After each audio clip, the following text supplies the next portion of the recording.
Você tem cara de Thor. Ivan.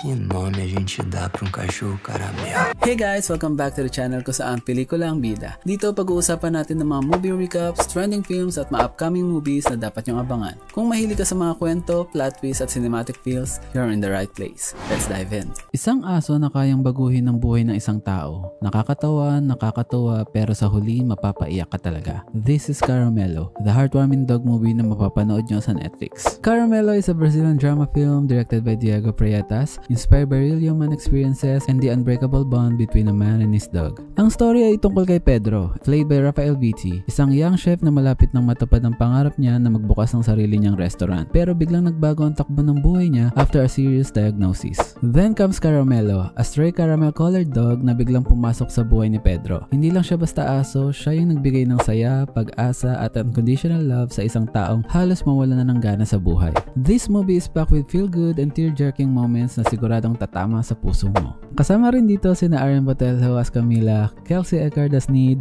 Bruno Vinicius as Leo, at syempre si Caramelo, the adorable dog played by a real puppy named Amin Duin. Siya ang tunay na bida ng pelikula. Habang pinapanood ko tong movie na to, ramdam ko talaga lahat. Yung tuwa, lungkot, kilig at sakit nandito sa movie na to. Nakakatawa yung mga moments na sobrang kulit ni Caramelo. Yung tipong kung ikaw yung amo, kikimkimin mo na lang yung inis kasi hindi mo mapagalitan dahil bukod sa nakakaawa ay ang cute ba ni Caramelo. Pero habang tumatagal nakakaiyak din, lalo na dun sa part na parang napapalapit na ang araw na maghihiwalay na sila. Grabe, dun talaga ako tinamaan. Ito medyo spoiler sana lang nabigyan pa ng konting moments yung part na tumanda na si Caramelo. Yung tipong makikita o mapapansin nila na may pagbabago na kay Caramelo dahil sa katandaan. Yung hindi niya na nagagawa yung mga nagagawa niya dati, yung matamlay na siya. Dito kasi parang diretso agad sa emotional ending. Feeling ko mas magiging masakit pa sa puso kung pinakita pa nila yung aging stage niya. May mga scenes din na predictable pero okay lang kasi solid pa rin yung message ng movie. Dito sa movie talagang makikita mo na dogs are truly man's best friend. Kasi ramdam nila kung may pinagdaraanan ka kahit wala ka mang sabihin. Yung connection nila Pedro at Caramelo sobrang genuine. Hindi pilit, ramdam mo talaga yung bond nila. It reminds us na minsan yung comfort na hindi natin nakukuha sa ibang tao, sa mga alaga natin nakukuha at nararamdaman. Kung napanood mo na yung movie na Hachiko or Marley and Me, ganito rin yung vibe. Pero may sariling flavor at charm si Caramelo. Overall, worth watching siya. Perfect for a family movie night or kung gusto mo lang ng story na may halong tawa, luha at life lessons. For dog lovers, prepare your heart kasi siguradong maiiyak ka at mapapangiti sa bawat eksena. Kasi medyo emotional siya sa bandang dulo. So prepare your tissues. Sabi nga ng ilang reviewers, the real star of Caramelo is the dog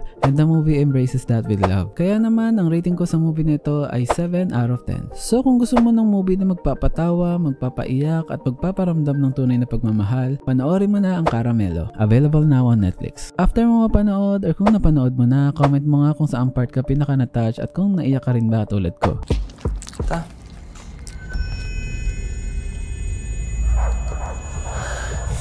At ayun na nga ang kwento mga karelkada. Kung nag-enjoy ka sa video ito, don't forget to like, share, and subscribe para updated ka sa mga bagong movie contents natin. At comment mo na rin kung anong movie ang gusto mong i-feature next or kung may movie theory ka na gustong pag-usapan. Hanggang sa susunod mga karelkada, lights up, popcorn ready, and kita-kits sa next movie trip.